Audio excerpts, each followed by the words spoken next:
Incarnation of the human being in a physical body. In this lecture course, I want to begin by speaking about how the art of education can be advanced and enriched by an understanding of the human being. Therefore, I will approach the subject as I mentioned in my introductory lecture, when I tried to describe how anthroposophy, in a practical way, can help toward a genuine understanding of the human being, not just the child, but the human being as a whole.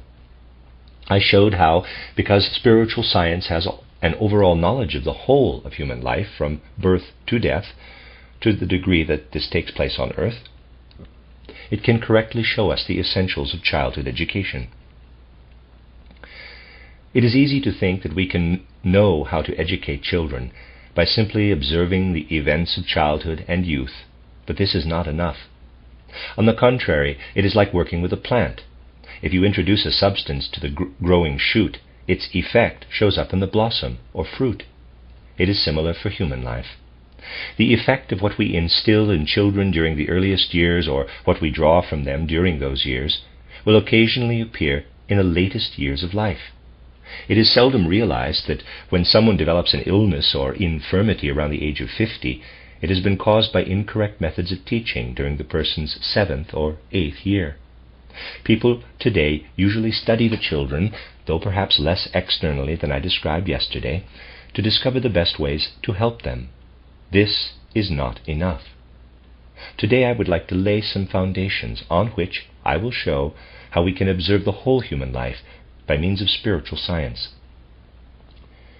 Yesterday I said that human beings should be seen as made up of body, soul, and spirit, and I gave some indication of how it is the suprasensory nature of human beings, our higher being, that endures from birth until death, whereas the physical body's substances are always changing. It is essential, therefore, to understand human life in such a way that we see events on earth not as an outcome of life before It is essential, therefore, to understand human life in such a way that we see events on earth as an outcome of life before birth. We have not only the soul qualities within that began at birth or conception, but we also carry pre-earthly soul qualities. Indeed, we even carry the results of previous earthly lives within us. All this is alive and active in us, and during earthly life we must prepare everything that will eventually pass through the gate of death and live again in the world of soul and spirit beyond earthly life. Consequently, we must come to understand how the suprasensory works into earthly life, because it is present between birth and death. It acts in a hidden way within our bodily nature, and we cannot understand the body if we fail to understand the spiritual forces acting within it. Let us now look at what I have just suggested. We can do this by considering actual examples. Anthroposophic literature, such as my books, Theosophy, An Outline of Esoteric Science, and How to Know Higher Worlds, describe ways to understand the human being. Footnote: these 3 books, along with Intuitive Thinking as a Spiritual Path, The Philosophy of Freedom, are considered Steiner's fundamental written works. Please see further reading for these and other references. End of footnote. Let us begin with what leads to a true concrete knowledge of the human being based on anthroposophic statements about humankind and the world. I would like to give you the examples of 2 people who are certainly familiar to you. I chose them because I studied them both very intensely for many years. These were 2 men of genius. Later we will consider less gifted individuals. We will see then that anthroposophy does not speak only in general abstract ways, but penetrates real human beings with such understanding that knowledge of the human being is shown to have practical reality for life. By choosing Goethe and Schiller as my examples, and by approaching them indirectly, I hope to show how knowledge of the human being is acquired through spiritual science. Let us consider Goethe and Schiller just as they appeared outwardly during their lives. In each case we will look at the whole personality. Goethe was an individual who entered life in a remarkable way. Footnote: Johann Wolfgang von Goethe, 1749 to 1832, acquired knowledge of Greek, Latin, French, and Italian as a boy. At about 16 he began to study law. He also studied art, music, anatomy, and chemistry. Goethe's first dramatic success was Götz von Berlichingen, the story of a 16th century robber baron. It represented his youthful protest against the establishment and a demand for intellectual freedom. The writing of Goethe's Faust, the best known of his works, extended throughout most of his literary life. It was finally finished when he was 81. End of footnote. He was born black, or rather dark blue. This shows how very difficult it was for his spirit to enter physical incarnation. But once this occurred and Goethe had overcome the resistance of this physical body, he was completely in it. On the one hand, it is difficult to imagine a more healthy nature than the boyhood of Goethe. He was amazingly healthy. Indeed, he was so healthy that his teachers found him difficult. Those who present no problem as children seldom enjoy good health in later life. On the other hand, children who are a nuisance to their teachers tend to accomplish more in later life because they have more active and energetic natures. Understanding teachers, therefore, are happy when children keep a sharp eye on them. From his earliest childhood, Goethe was inclined in this way, even in the literal sense of the word. He watched the fingers of someone playing the piano and then named one finger thummy, another pointy, and so on. But beyond this, even in childhood, he was bright and wide awake, and this occasionally gave his teachers trouble. Later in Leipzig, Goethe experienced a severe illness. Bear in mind, however, that certain difficult experiences and sowing of wild oats were needed to bring about a decrease in his health, to the point where he could be attacked by the illness that he suffered in Leipzig. After this illness, Goethe's whole life was one of robust health, but at the same time he was extraordinarily sensitive. He reacted strongly to all kinds of impressions, but he did not allow them to take hold or go deeply into his organism. He did not suffer from heart trouble when deeply moved by some experience, but he experienced any such event intensely. His sensitivity of soul followed him throughout life. He suffered, but his suffering was not expressed as physical illness. Thus his bodily health was exceptionally sound. Furthermore, Goethe felt called upon to show restraint in his way of looking at things. He did not sink into vague mysticism or adopt the frequently held belief that there is no need to look after the outer physical form, but merely gaze at the spiritual. It was just the opposite. To one with Goethe's healthy worldview, spirit and the physical are one. He was alone in understanding that one can observe spirit through the image of the physical. Goethe was tall when he sat and short when he stood. When he stood, you could see that he had short legs. This characteristic is especially important to those who can observe the human being as a whole. Why were Goethe's legs so short? Short legs lead to a certain way of walking. Goethe took short steps, because the upper part of his body was heavy and strong, and he placed his foot firmly on the ground. As teachers, we must observe these things so that we can study them in children. Why would a person have short legs and a large upper body? This is an outward indication that in the present earthly life a person can harmoniously express what was experienced in a previous life on earth. Goethe was extraordinarily harmonious in this way. Even in very old age he was able to describe what lay behind his karma. Indeed, he lived to such an advanced age because he was able to bring to fruition the potential gifts of his karma. Even after Goethe left his physical body, it was still so beautiful that those who saw him after his death were filled with wonder. Our impression is that Goethe experienced his karmic potential to the fullest extent.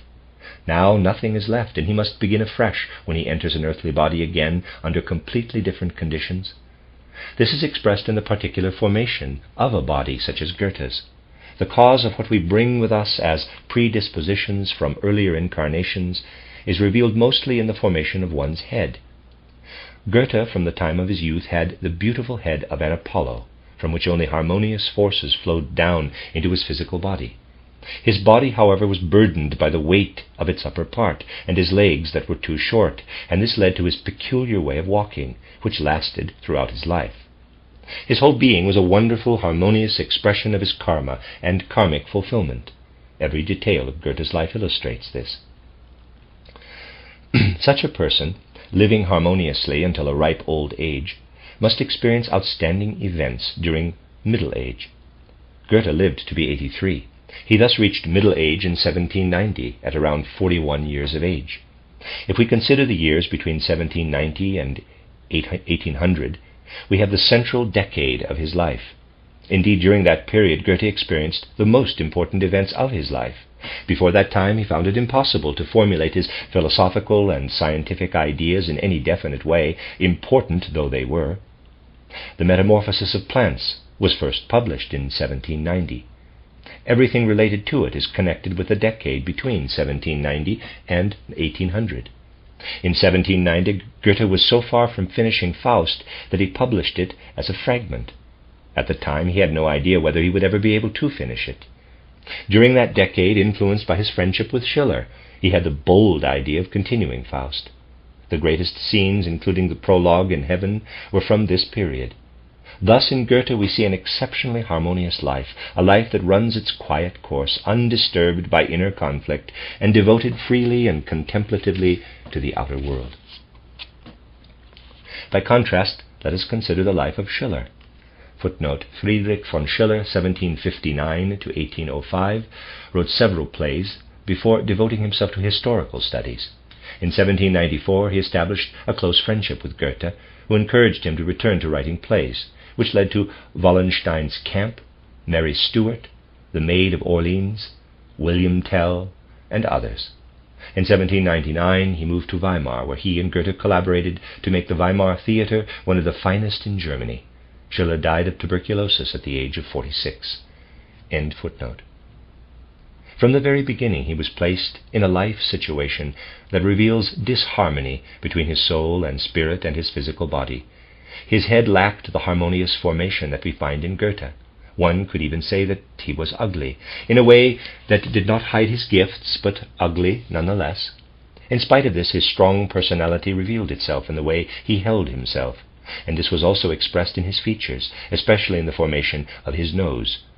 Schiller was not long in body, and he had long legs. On the other hand, everything between his head and limbs, in the area of circulation and breathing, was definitely sick and poorly developed from birth. He also suffered from cramps throughout his life.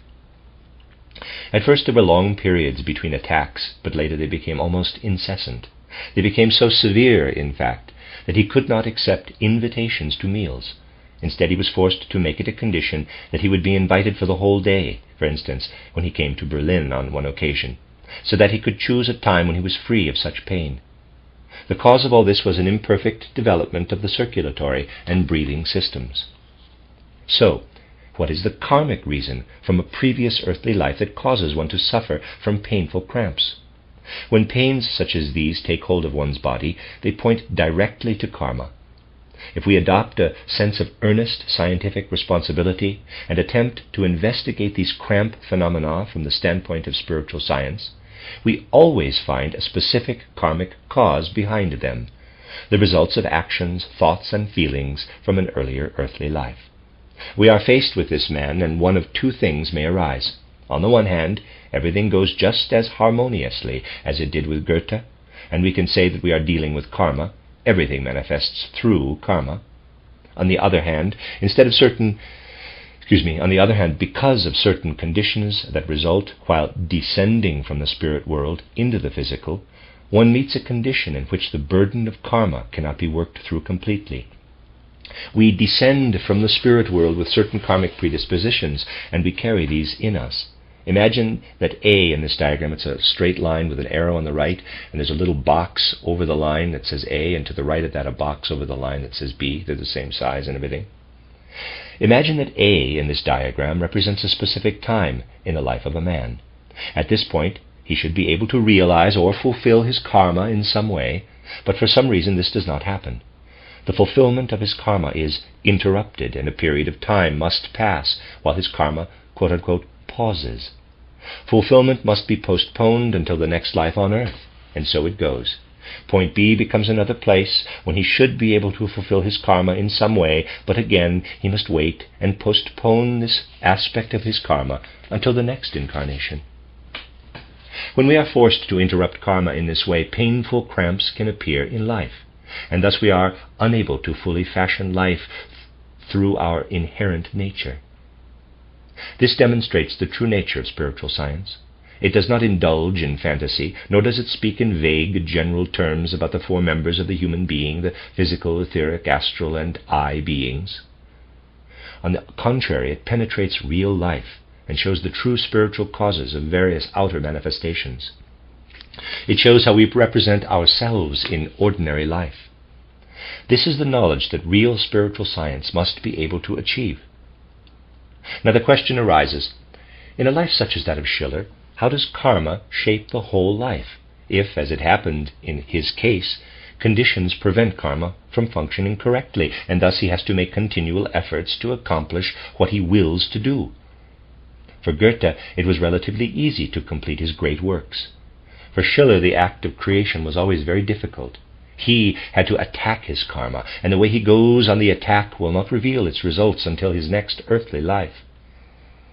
One day, I had to ask myself, what is the connection between a life such as Schiller's and the more common conditions of life?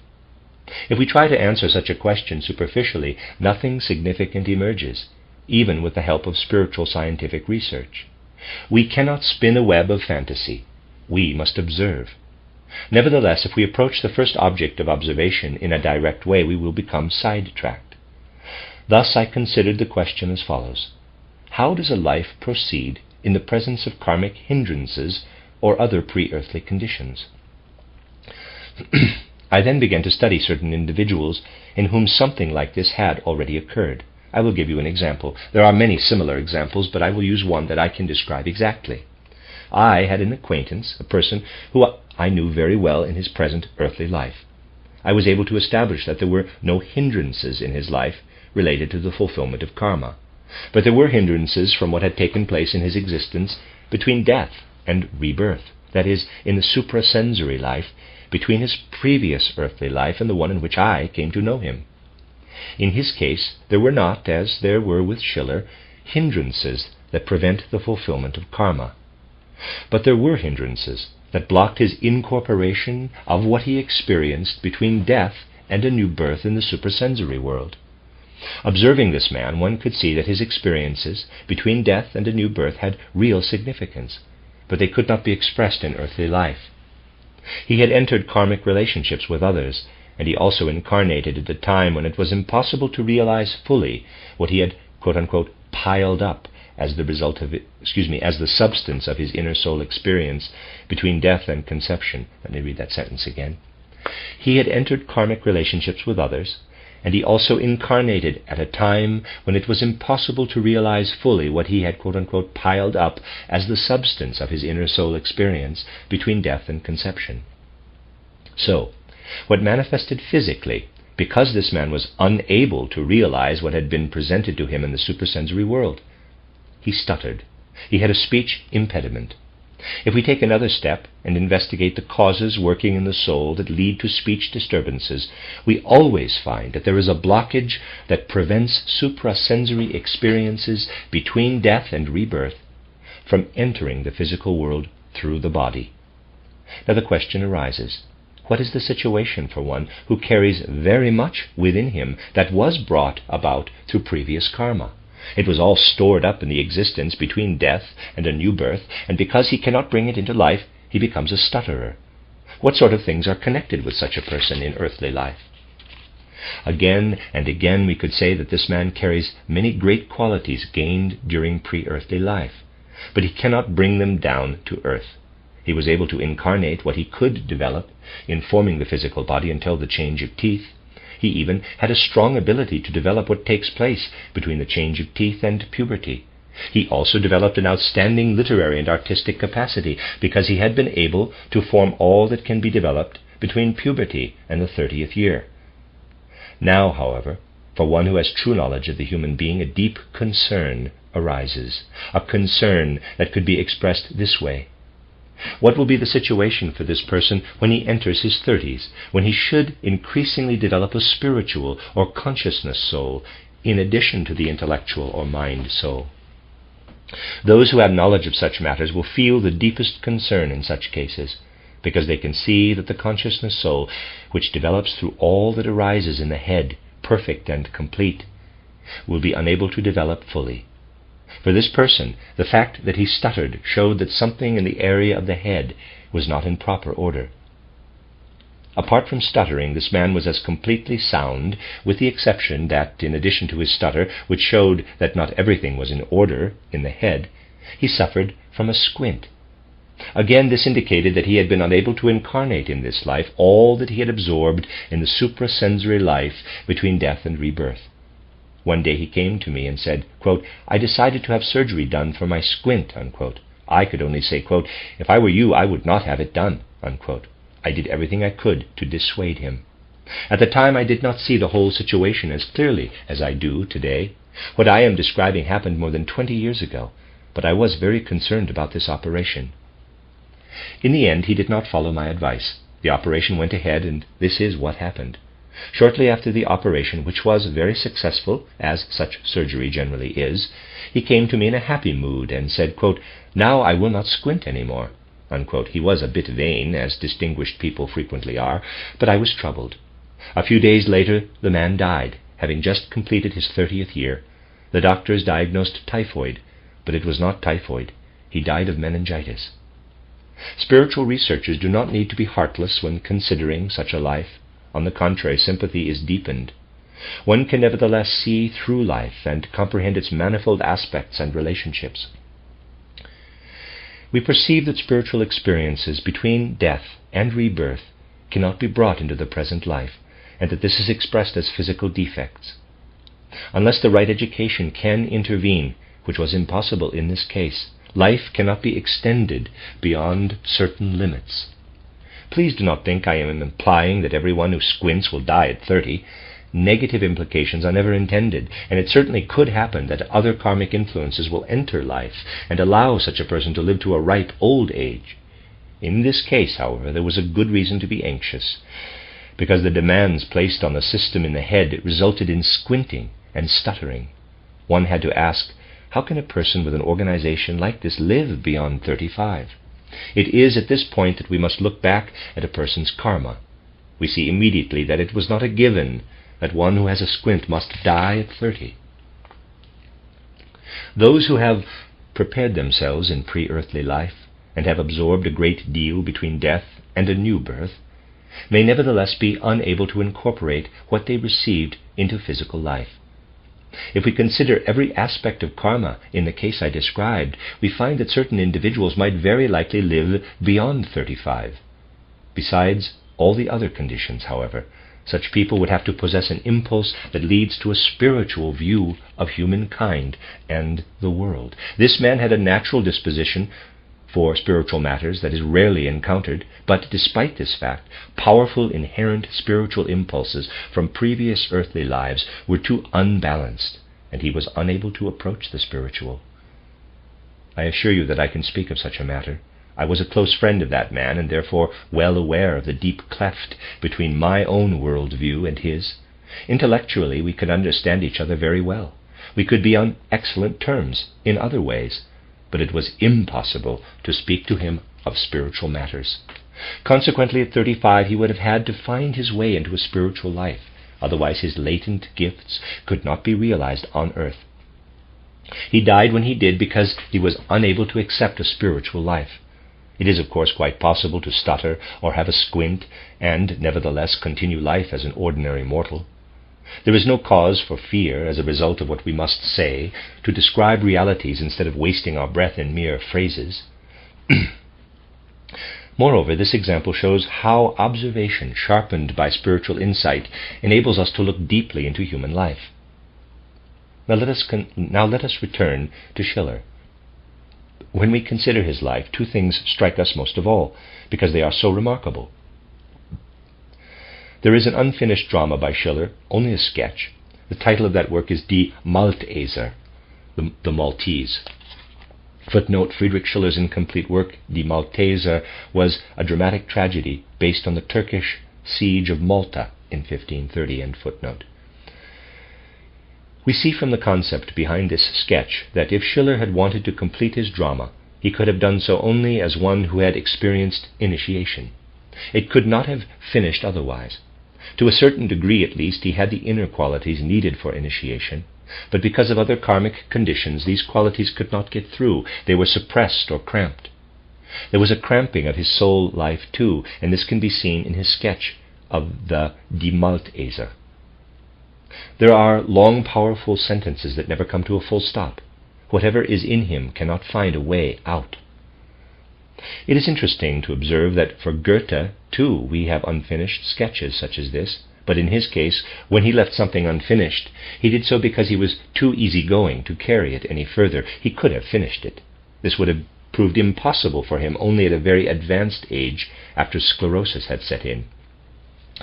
For Schiller, however, we see another picture. He had an iron will when he tried to develop Die Malteser, but he could not do it. He could write only a slight sketch, because his drama, in reality, contains something that since the time of the Crusades has been preserved in the various kinds of occultism, mysticism, and initiation science. Schiller went to work on this kind of drama, but to complete it he would have had to experience initiation. This is truly a life's destiny that deeply moves those who are able to look behind such things and see into the real being of the person. Once it became known that Schiller intended to write a drama such as Die Malteser, there was a tremendous increase in opposition to him in Germany. He was feared. People feared that he might betray all kinds of occult secrets in his drama. I also want to say something about another work.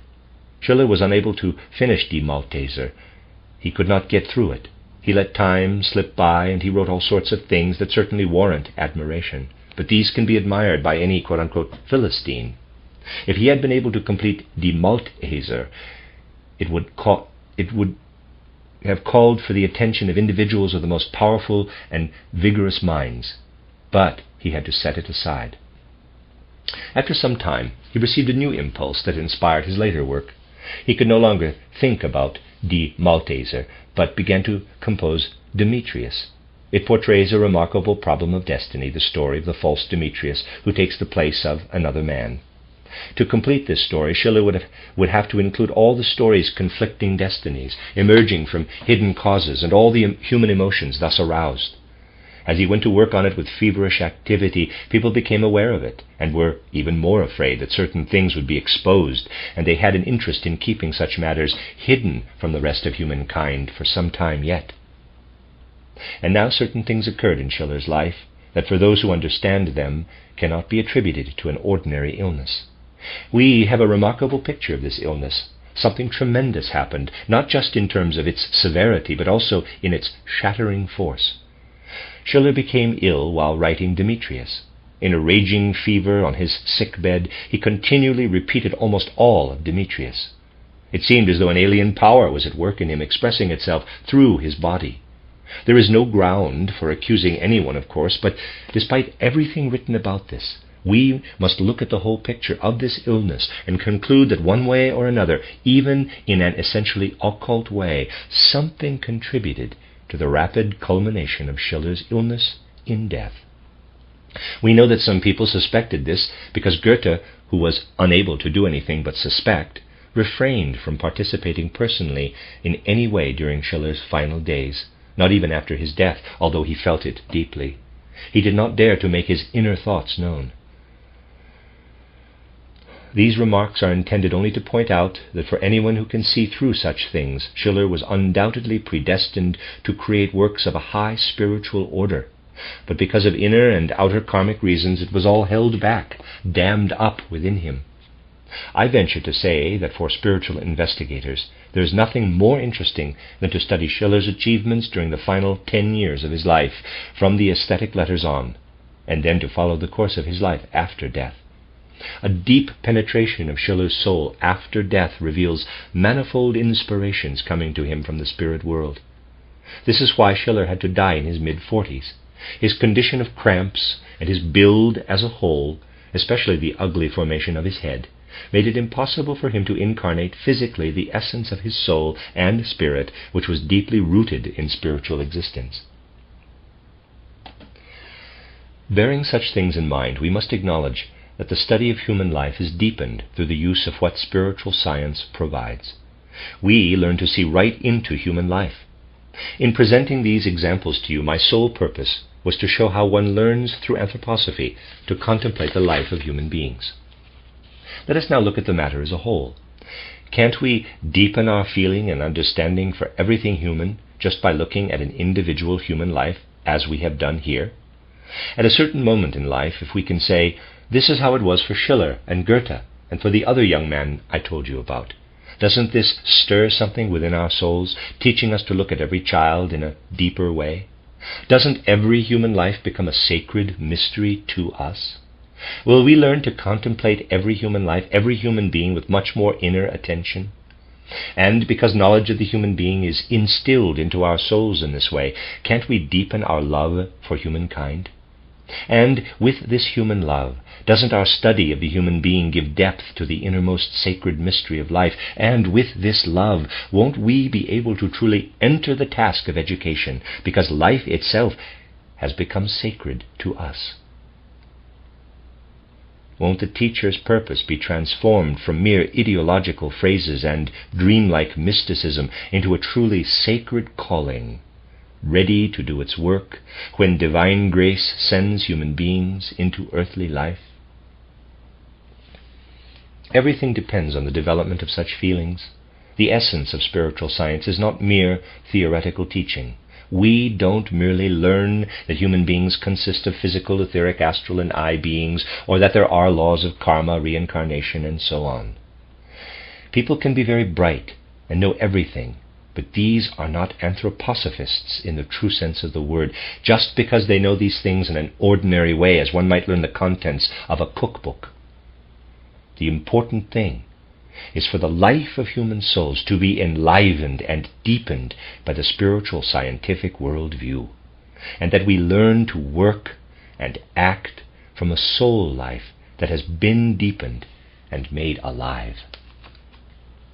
This is the first task in fostering education that is based on anthroposophy.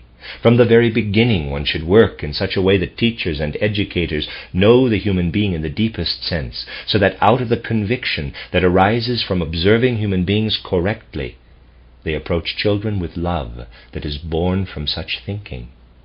And so it follows that when teachers train to work in an anthroposophic way, we do not begin by saying you should do it like this or like that, or you should use this or that educational trick. First, we awaken a true educational sense, born from our knowledge of the human being.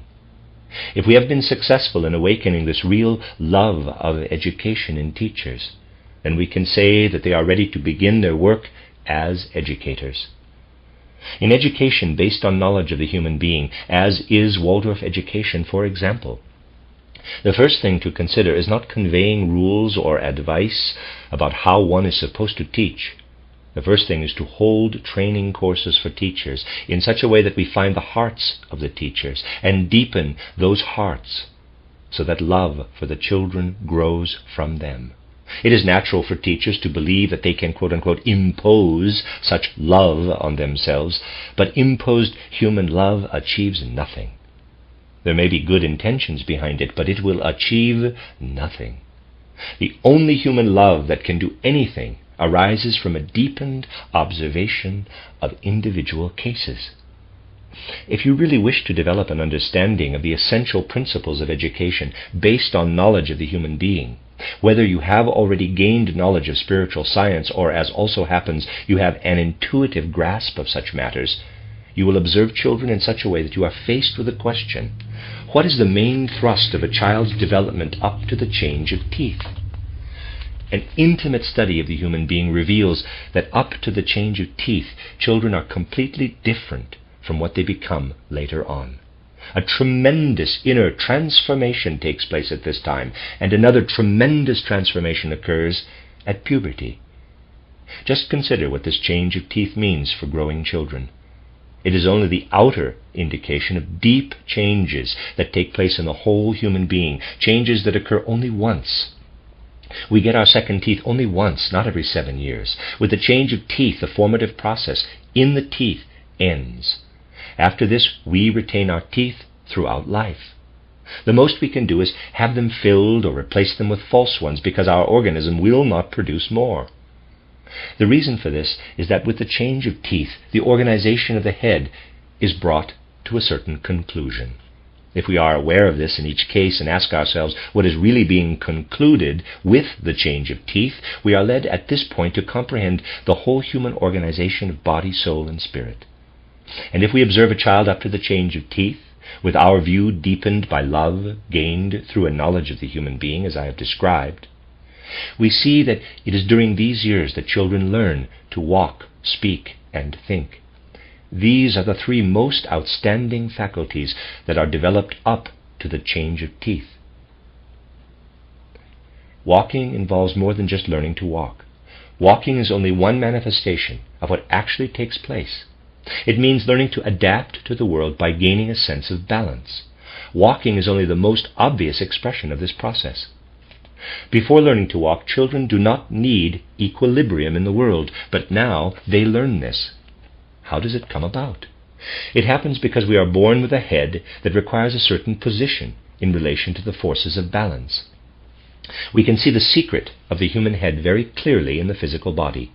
Bear in mind that the average human brain weighs between 1 and 1.5 kilograms. If this much weight were to press down on the delicate veins at the base of the brain, we would quickly crush them. This is prevented because the weight of the brain floats in the cerebral fluid that fills the head. No doubt you recall from your studies in physics that a body floating in a fluid loses weight in proportion to the fluid that it displaces. Apply this to the brain, and you discover that our brain presses on its base with a weight of around 20 grams. The remaining weight is lost in the cerebral fluid. Thus at birth the brain is positioned so that its weight will be in correct proportion to the displaced cerebral fluid. This is adjusted when we lift ourselves from crawling to an upright posture. The position of the head must now be brought into relationship to the rest of the organism. Walking and using our hands require the head to assume a certain position. Our sense of balance proceeds from the head. Let's take this a step further. At birth, our head is relatively highly organized. Until then, it is formed in the embryo, though it will not become fully developed until the change of teeth. It is the rhythmic system that is first established during the time before the change of teeth, when it receives its special outer organization. If you simply observe physiological processes more carefully, you can see the importance of establishing the circulatory and breathing systems during the first 7 years. Above all, you recognize how much damage can be done if the physical life of a child does not develop properly. We must face the fact, therefore, that in these first years of life, something is at work that is now establishing its own laws in the circulatory and breathing systems. Children sense unconsciously how their life forces work in their circulation and breathing. A physical organ such as the brain must establish a state of balance. Likewise, the soul in the first years of life plays a role in the development of the rhythmic systems. The physical body must actively bring about a state of balance proceeding from the head. The soul, to the degree that it is organized correctly for this purpose, must be active in the changes in the circulation and breathing. Our upright bearing and the use of our hands and arms are related to what is expressed in the brain. Similarly, speech develops in us in a way that is related to the systems of circulation and breathing. By learning to speak, we establish a relationship with our circulation and breathing.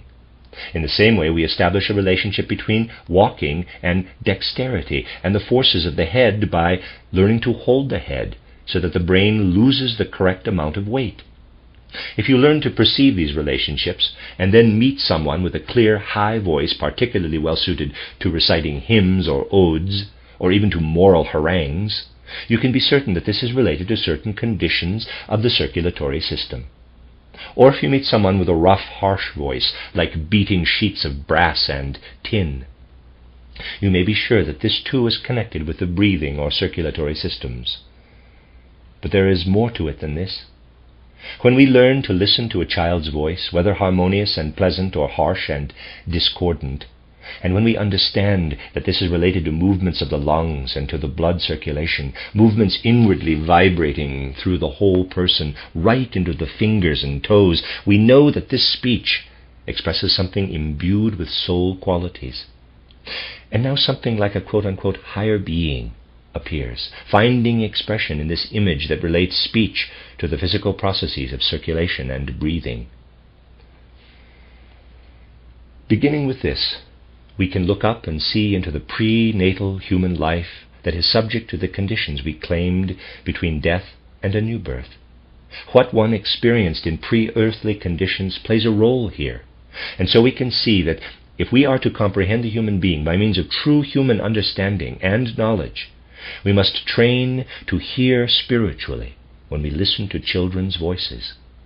Then we know how to help a child whose strident voice betrays the fact that there is some kind of karmic obstruction, and we can do something to free that child from those karmic hindrances.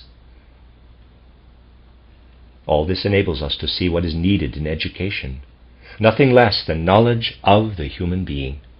This is not merely the kind of knowledge that recognizes a gifted child or which children are good or bad.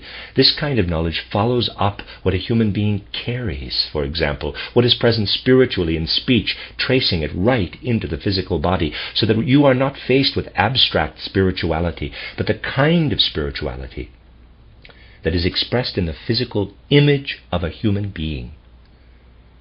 Then, as teachers, you can work in such a way that you consider both spirit and body, and thus can help the physical provide the right foundation for spirit.